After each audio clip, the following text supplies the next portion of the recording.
Nos preparemos a partir de agora para mais um momento de reflexão profunda. Hoje teremos nosso querido amigo e irmão Carlos Alberto, que discorrerá sobre o tema Lição Viva, com base em João capítulo 6, versículo 60. Dura é esta palavra, quem pode ouvi-la? Que o Senhor Jesus possa envolver o orador da noite de hoje em vibrações de amor e paz, dando-lhe inspiração e roteiro para que realize a sua tarefa, legando a todos nós o tesouro do conhecimento doutrinário que ficará registrado em nossa mente espiritual, acrescentando ao nosso ser mais este patrimônio inestimável que a traça não olha, que o ladrão não rouba.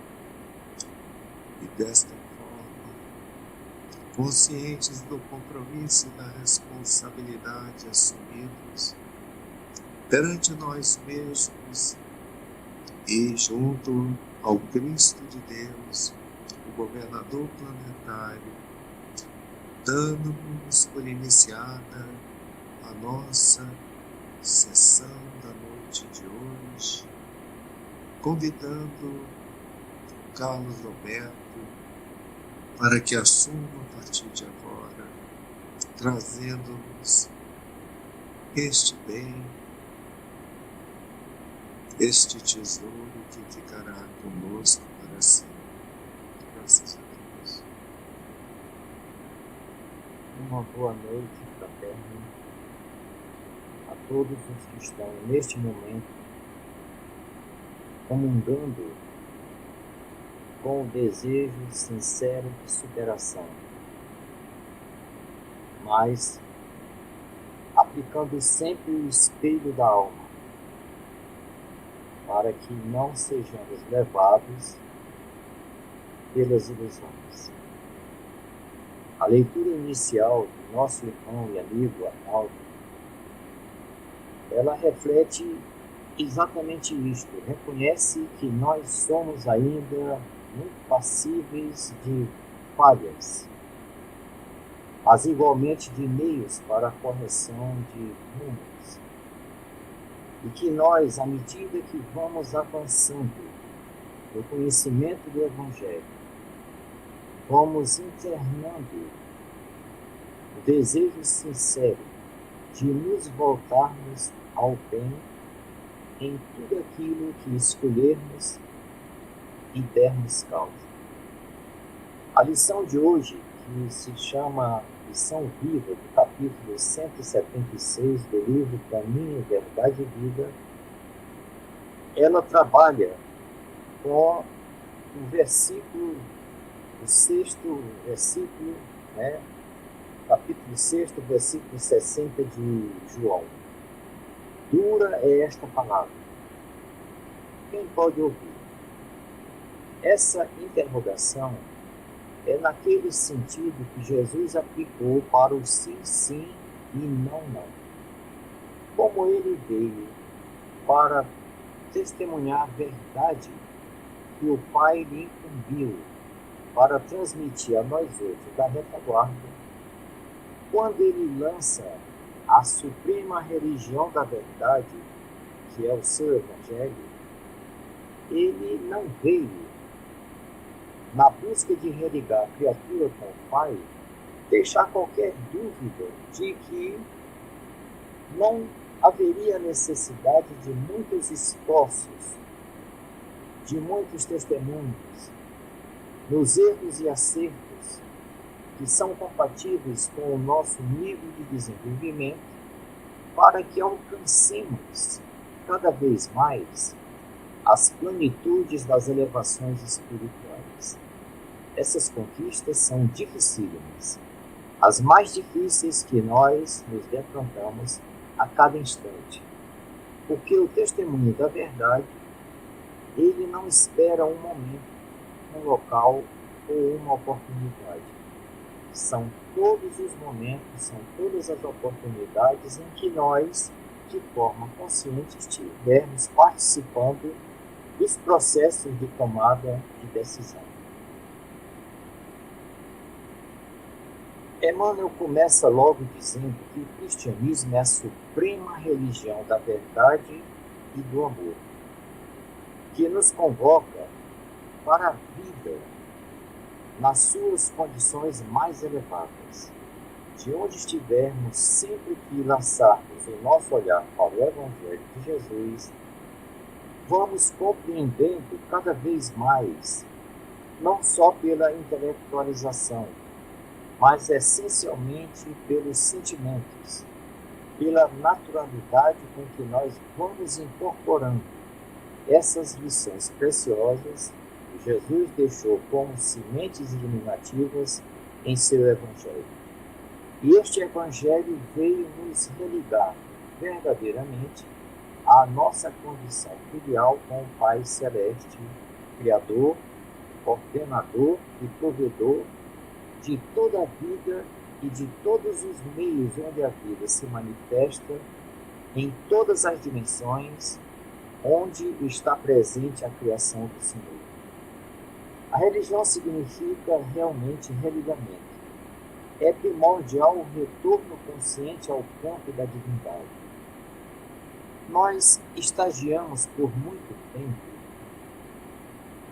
nos círculos do desenvolvimento animal, desenvolvendo a inteligência, e com sentimentos e memórias fragmentárias.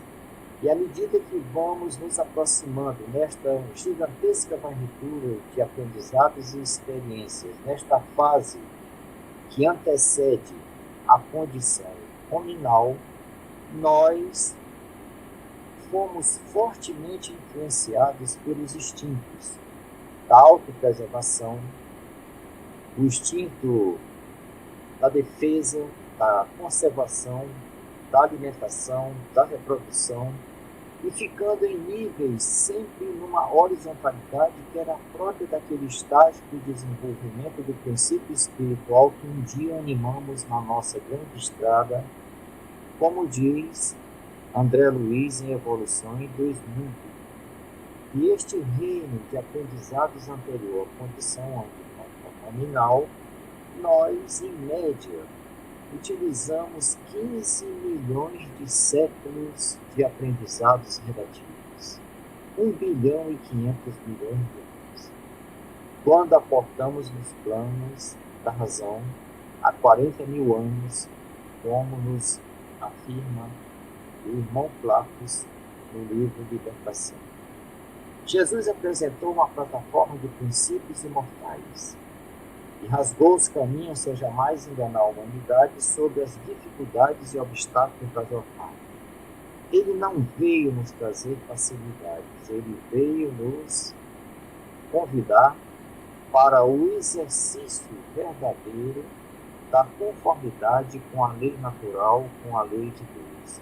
Ele veio declarar verdades que estavam compatíveis com o nosso nível de compreensão na época em que aqui esteve, mas deixou postulados tais que eles são vivos e ainda necessários como fonte de orientação até agora para a maioria absoluta da humanidade. Nós temos então que começarmos a entender e a buscar trabalhar no nosso mundo interno daquelas vontades voluntariosas alimentadas pelo orgulho e pelo egoísmo dos nossos planos de uma vida melhor que está ligado com o nosso despertamento espiritual que a Joana de Ângeles vai chamar como aquele aspecto sempre superior do espírito que é o cérebro. A vaidade e o orgulho são as maiores barreiras para o autodesenvolvimento da criatura e, por consequência, para a sua evolução. Esse ego hipertrófico atrofiado, é o que vemos mais a miúde na sociedade, que vemos nos mandatários que estão neste momento em posição de mando e governo na maioria dos países do planeta, que atua como um mecanismo de defesa, mascarando o verdadeiro self e criando uma névoa sobre a realidade espiritual. A mente está preparada para viver o momento, o agora, com os estímulos externos que o meio material nos faculta, com as posições no conjunto da sociedade de destaque e de relevância. O indivíduo, quando se volta para essas condições horizontais, esses valores temporais, ele vive numa espécie de consciência de sono. E isto é negar a vaidade. Negar a vaidade é o esforço existencial necessário para despertar para a nossa origem divina. Nós estamos imersos nessa semi-inconsciência espiritual, em que o primeiro requisito é compreender para aceitar e depois buscar estudar para melhor compreender a realidade permanente que é a vida espiritual. É o primeiro, digamos assim, é o primeiro hiato com que nós verdadeiramente nos defrontamos. Pessoas cada vez mais descrentes, mais hedonistas, querendo usufruir o prazer do momento, pouco se importando com o comprometimento do futuro, admitindo que a existência está neste pequeno ciclo biológico do nascer e morrer. Em suma, é isso. E a maioria das pessoas se fixa nisso por tempo indeterminado. Mas, na perspectiva religiosa e moral, a base da transformação é você se reconhecer pequeno, é você se reconhecer com poucos conteúdos de aprendizados e de boas experiências. É ainda estar começando a entender a validade das leis naturais, em que o amor à justiça desponta como os grandes guias norteadores da nossa trajetória permanente, que é a espiritual. É a humildade de espírito. Renunciar à vaidade pessoal é um privilégio daquele que está compreendendo a mensagem de Jesus. O discípulo deve agir com despersonalismo, focando o serviço no bem comum, abandonando as manhas do homem velho. Nós temos que começar a exercitar a partilha, o compartilhamento, a ajuda, a dispensa daquilo que para nós é o supérfluo para atender às necessidades de outro que está em uma situação mais aguda. É deixarmos de entesourar tudo, bens materiais, bens culturais, bens intelectuais, guardando para nós de uma forma ociosa e egoísta, e começarmos a dividir, a compartilhar, no sentido cooperativo que o Evangelho nos convida quase que a cada instante. E, nesse aspecto, André Luiz nos chama a atenção. Quem vive anestesiado desta forma, guiado pelas ilusões do que o apelo material suscita, a sua maior surpresa na morte do corpo é se colocar face a face com a própria consciência que aqui ele sempre se dotou de licenças, que ele sempre adiou os refazimentos, que ele nunca quis encarar o fato, o que a consciência já apontava para ele agora.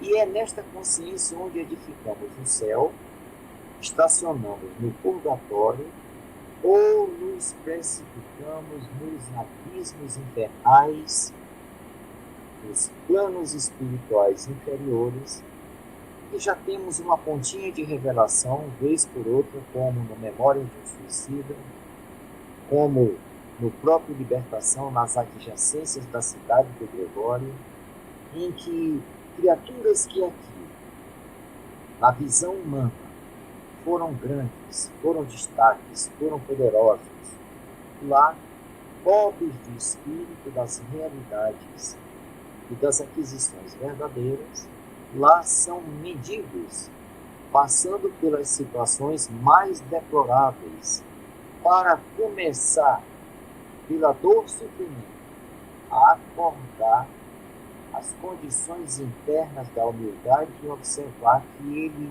não é, nunca foi e nem será o centro. O seu ego sempre disse para ele e ele ficou anestesiado a por nós não somos o centro de nada. Nós somos mais um dentre bilhões de seres da experiência humana, todos sob o mesmo sol, sob os mesmos raios de amor do Pai Celeste, buscando melhorias da nossa qualidade de vida. Qualidade esta está também associada com o bem-estar material enquanto estivermos investidos na carne, mas numa proporção ínfima em relação aos grandes valores que a consciência vai amealhando e que estarão conosco onde nos encontrarmos.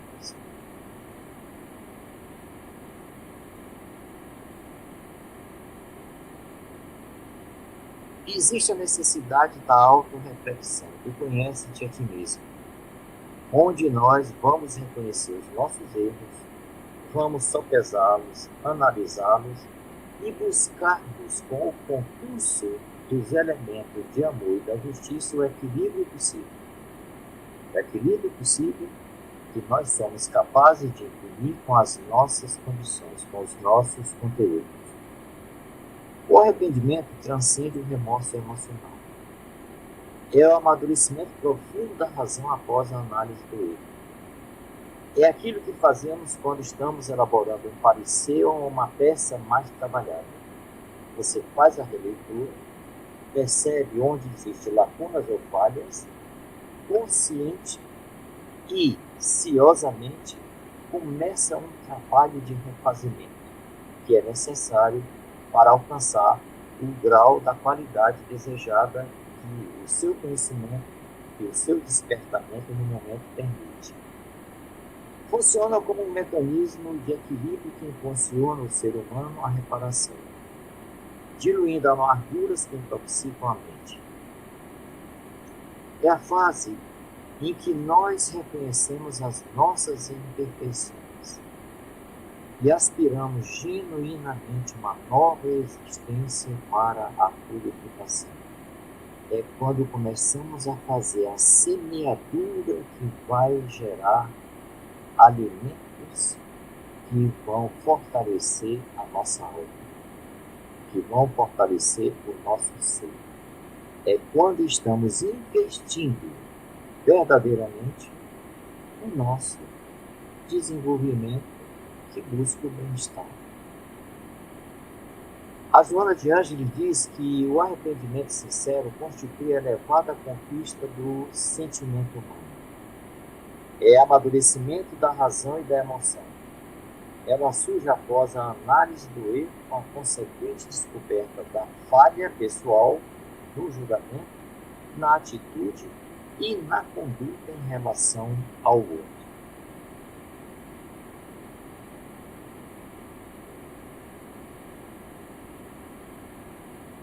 Enquanto o arrependimento é a luz na consciência, permite que tenhamos uma nova compreensão de como de fato agirmos de uma maneira que seja correta, a conversão, depois de ultrapassada esta percepção, a conversão é a consciência no dever em ação. É quando passamos de fato para a vivência, para a prática. Detectamos o erro, analisamos, sopesamos com o nosso conhecimento e a partir daí vamos trabalhar em como consertá-lo, em como repará-lo, em como completá-lo na direção certa no plano das ações. É quando de fato estamos nos levantando e caminhando na direção do Pai Celeste. O progresso espiritual exige a expiação e a reparação através da prática incessante do bem. Todos nós que estamos na reencarnação estamos, ao mesmo tempo, num processo educacional e num processo de reparação da má educação que levamos conosco desta nossa ancestralidade das reencarnações anteriores. Nós estamos aqui aprendendo e reparando sempre, ainda daquilo que estamos escolhendo agora e não escolhendo exatamente como deveríamos, temos também reparos deste momento da nossa reencarnação. Mas nós trabalhamos com o conjunto. Estamos avançando e ao mesmo tempo reparando aquilo que na nossa retaguarda ainda está mergulhado na sombra do orgulho, nas sombras do egoísmo. E trazendo todos esses conteúdos incompletos para as zonas de claridade. Quando então, à medida que formos aproximando esses conteúdos no mesmo padrão voltado para o bem, então nós estamos num processo de auto-iluminação.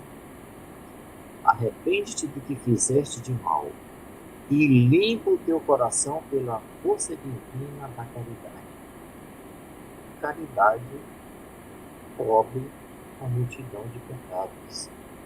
A caridade tem o poder de, pela nossa ação colaborativa, prestativa, altruísta e desinteressada, de criar as possibilidades internas do equilíbrio que nós necessitamos para marcharmos pela lei do progresso, para caminharmos adiante.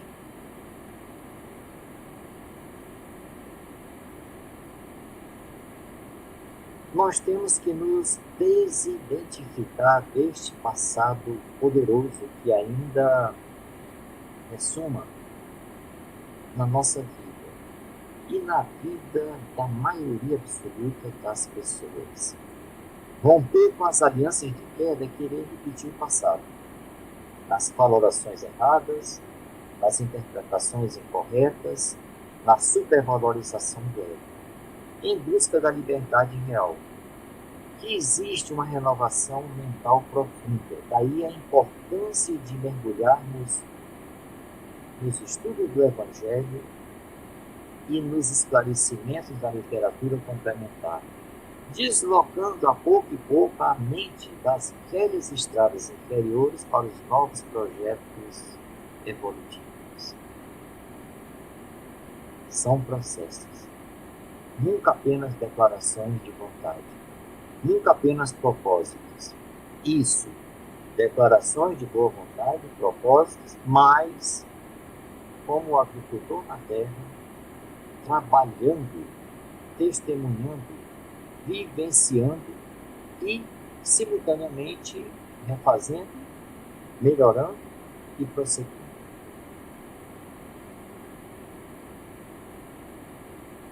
Esse rompimento com o passado e o pacto da redenção é o que todos anseiamos. É quando finalmente começamos a caminhar nas verdadeiras claridades da realidade espiritual. O rompimento do passado fundamenta-se no perdão incondicional e na compreensão da lei de causa e efeito. Este desafio é maior do que o Monte Everest. Ele é maior para quase a totalidade da humanidade. Porque estamos aprendendo ainda a nos desidentificarmos de valores egoísticos que estão incrustados no nosso mundo interno. E são esses valores que são suscetíveis de melindres, são suscetíveis de inconformação, de revolta e dos sentimentos negativos que vêm juntos da inimizade, do ódio e de tantas outras enfermidades que chumbam a alma no estado evolutivo que se encontra. Assinar o pacto da redenção é nascer de novo, oferecendo o próprio testemunho de amor. Isso podemos fazer aos pouquinhos, em todas as direções em que se apresentar essa necessidade e que pudermos assim fazer. É indispensável romper-se as amarras com a acomodação nessa conduta e iniciar-se nos princípios da elevação moral, experienciando a coragem do auto-enfrentamento.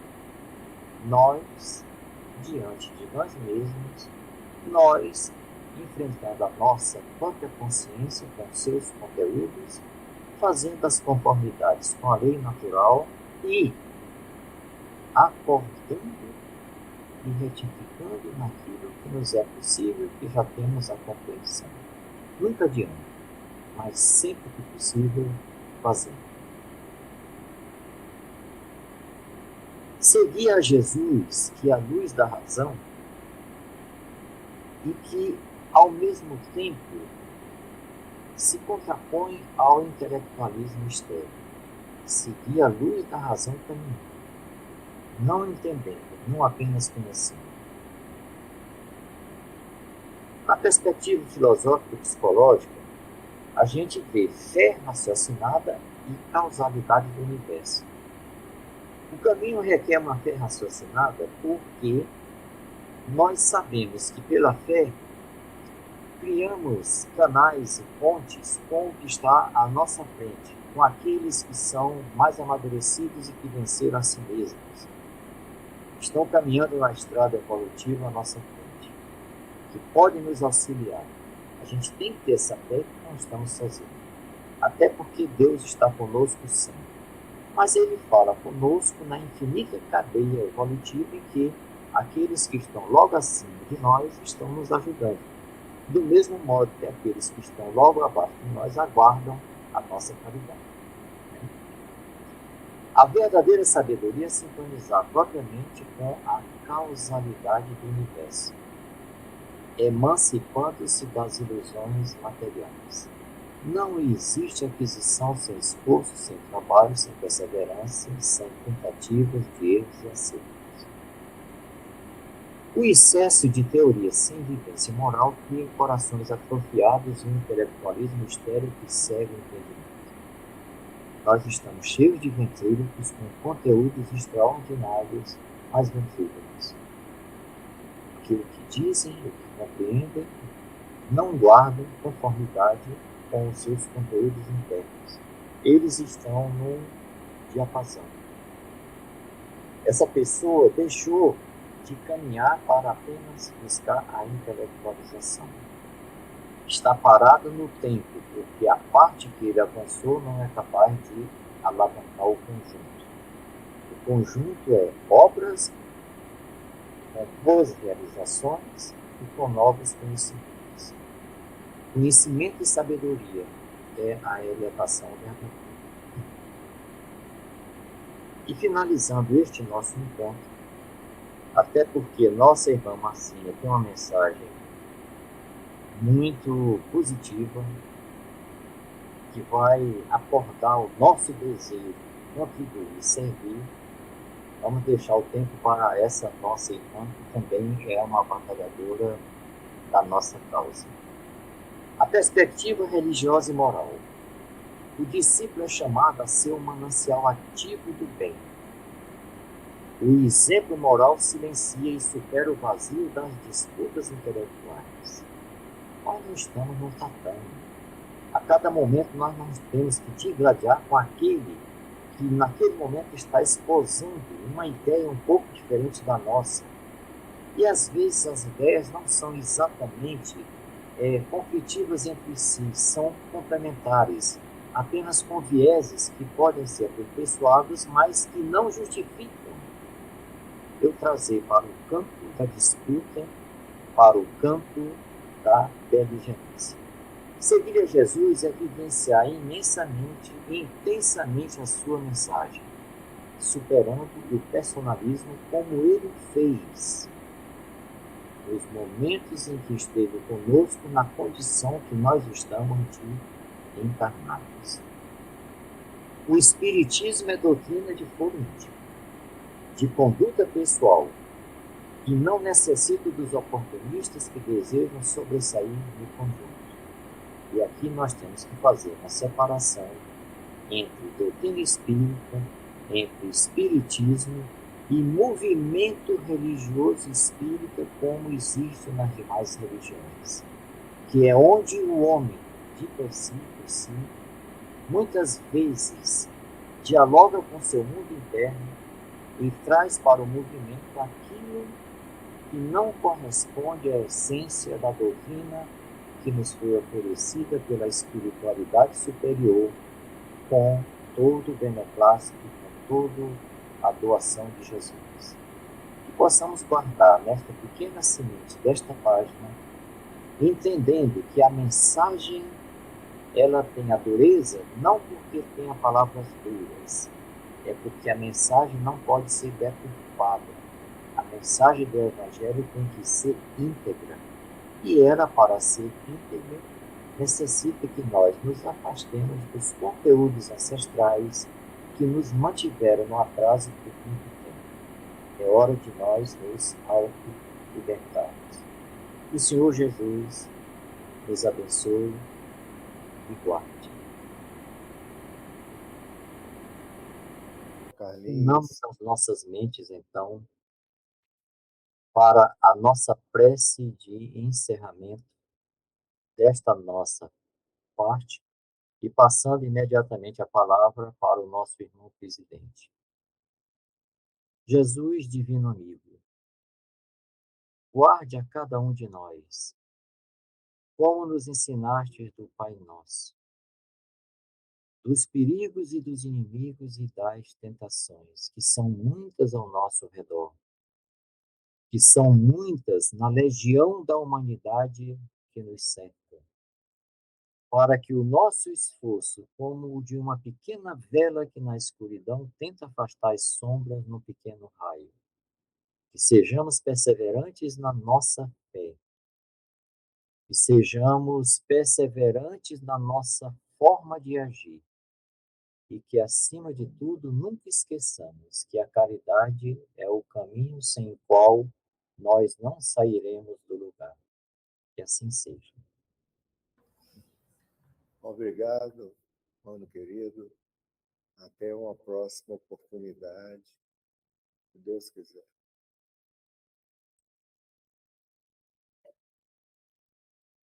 Boa noite a todos, sejam bem-vindos sempre.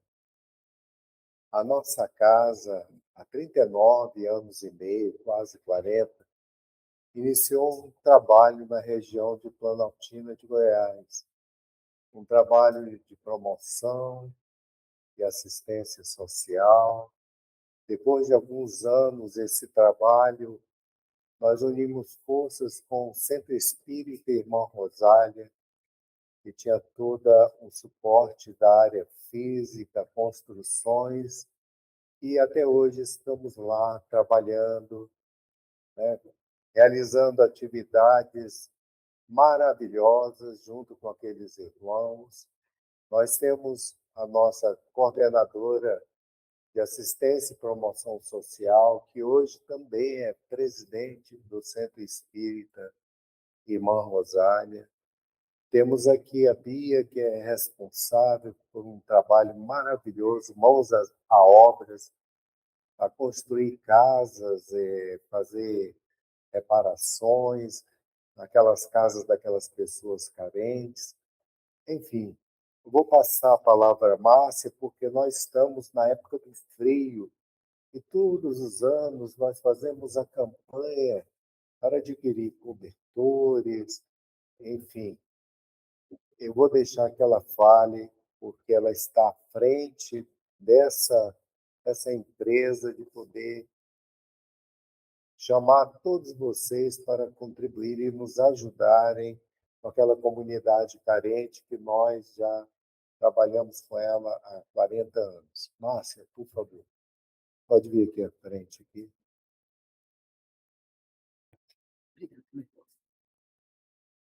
Bom dia, boa noite, né? Eu falando bom dia. Boa noite, meus irmãos, minhas irmãs. Nós trabalhamos o ano inteiro fazendo uma campanha para os agasalhos e também para os pijamas das crianças, porque temos a preocupação, nós temos um grande número de crianças, fora as mães que nós assistimos com a cesta básica, damos a sopa todos os sábados, temos também a nossa escola de informática, que a Bia é responsável. Temos uma escola de música, onde alguns alunos já tocam muito bem. Temos a Suelen aqui, que está aprendendo a tocar piano lá. Então, fora a nossa evangelização, a Rose, a Kátia, os meninos aqui, inúmeras, Isabela, que é a coordenadora da evangelização. Então, nós temos bastante atividades lá, fora o tratamento físico e espiritual, que também realizamos na casa. Temos a desobsessão, temos um curso que é comandado pelo Carlos Alberto, né, que é conduzido de mediunidade para as pessoas daquela comunidade. Então, nós trabalhamos, como o Naldinho já falou, há quase 40 anos com aquelas famílias. E essa preocupação de todos os anos, de levarmos o material escolar para essas crianças, para que elas não deixem de ir à escola, quando iniciam as atividades, que sempre são em janeiro, antes das atividades do DF, no Goiás, iniciam antes. E nós temos a preocupação do material escolar. Quando é em dezembro, nós fazemos a festa de Natal com as mães, com as crianças. Antigamente, nós doávamos brinquedos na época do Dia das Crianças e em dezembro. E depois nós fizemos a opção somente por dezembro, devido a festa ser muito em cima uma da outra. E aí os evangelizadores de cada sala sempre fazem uma confraternização com as crianças no Dia das Crianças. Então, esse é um resumo das nossas atividades que desenvolvemos com essas famílias carentes lá de Planaltina, de Goiás. Tem mais coisa, às vezes pode até ter passado, eu não ter lembrado agora, mas esse é um resumo do que nós desenvolvemos todas as semanas, todos os sábados. Quem tiver interesse em conhecer, pode falar comigo, com o Arnaldo, com a Rose, qualquer um aqui que frequente. Nós teremos um enorme prazer de recebê-los lá. Quem quiser conhecer, e não só conhecer, mas também trabalhar nessas atividades que são desenvolvidas, lá tem lugar para todo mundo. Sempre acolhemos no sentido de ajudar aquelas famílias que necessitam tanto. E como já tinha no início falado sobre a campanha do agasalho, que a gente confecciona, nós temos uma costura lá, e nós confeccionamos os moletons, os agasalhos para as crianças, e também os pijamas. Não dávamos antigamente isso. Aí passamos a confeccionar também. Pijamas, então, para as crianças de 0 a 12 anos, nós damos 2 pijamas todos os anos agora, desde o ano passado, e 2 agasalhos. Porque uma criança, quando está lavando um, tem que estar com o outro disponível para ela utilizar. E dos maiores dessa idade, nós só entregamos o agasalho, o moletom. Mas como esse ano o frio está castigando todos, e semana passada várias mães vieram pedir, Márcia, esse ano não vai ter um cobertor, estou precisando. E aí eu conversei com o Arnaldo e conversei com o Enio, e nós bolamos essa campanha. Fizemos uma pesquisa na internet, achamos por um preço de praticamente R$ 25. Como o frio está muito intenso, nós compramos e estamos na arrecadação para pagar. Então, quem puder, compramos hoje à tarde, por sinal, para a gente dar para todas as crianças e para todas as mães. Algumas pessoas aqui já se manifestaram, já estão colaborando, e esse é o pedido, que se alguém quiser e quem puder nos ajudar, ou fala comigo, ou fala com o Arnaldo, que nós estaremos dando o Pix da instituição para poder ajudar nessa campanha. Muito obrigada, e era isso. Só reforçando o que a Márcia disse, tudo que é arrecadado, que é comprado, a gente tem uma prestação de contas, até mesmo para as pessoas verificarem que é um trabalho muito sério, um trabalho de 40 anos, e que vocês podem, são nossos convidados, e às vezes as pessoas querem ajudar uma instituição, mas não sabem como. A nossa instituição, ela tem uma clareza que tudo que entra, tudo que é comprado, tudo fica ali preto no branco, para todo mundo ver, uma prestação de contas e que vocês podem participar, porque a atividade é durante todo o ano. Todo mês é uma média de 150, 200 cestas básicas por mês. E todos ficam correndo atrás de doações para que a gente possa manter aquela comunidade carente. Eles não são viciados em receber as coisas materiais, é porque não tem emprego, não tem trabalho. São pessoas que ficam presas naquela região, até a passagem de ônibus para o plano piloto é mais cara. Então, são famílias extremamente carentes que estão sendo ajudadas com alimentação, com agasalho, com material escolar, mas, ao mesmo tempo, também estão sendo alfabetizadas, aprendendo corte e costura, aprendendo como lidar com o computador, enfim, preparando-as profissionalmente para a vida. É um convite. Márcia, você pode fazer depois, bolar um banner permanente com o número da conta para a gente afixar aqui no lugar da nossa instituição, porque às vezes as pessoas gostariam de doar e pelo menos elas vão saber como doar. E toda essa doação, tudo que é feito é registrado pela Bia e pelo esposo dela através de vídeos. Eu vou convidar a Márcia para que ela possa fazer uma exposição junto aqui com a Bia, mostrando os vídeos maravilhosos do trabalho que lá é realizado, para vocês terem uma noção da extensão desse trabalho. É um trabalho muito digno e cada um de vocês pode participar de uma forma ou de outra. Obrigado, Márcia. Esquecemos também de falar que lá nós temos 2 consultórios odontológicos, temos 4 salas de médicos. Se alguém tiver algum amigo que seja dentista, que seja médico, que queira ser voluntário lá, também estamos de portas abertas, atendemos a comunidade. Temos 3 dentistas voluntários, mas estamos precisando de mais gente. Obrigada. Tem tanta atividade que às vezes a gente até esquece de falar. Mas sejam todos bem-vindos. Nós vamos mostrar, né, Bia? Que a Bia registra tudo que acontece. A gente faz vídeo, a Bia, mais o Marcos, esposo, fazem os vídeos para mostrar aquilo, as doações que chegaram, todas são entregues para as famílias.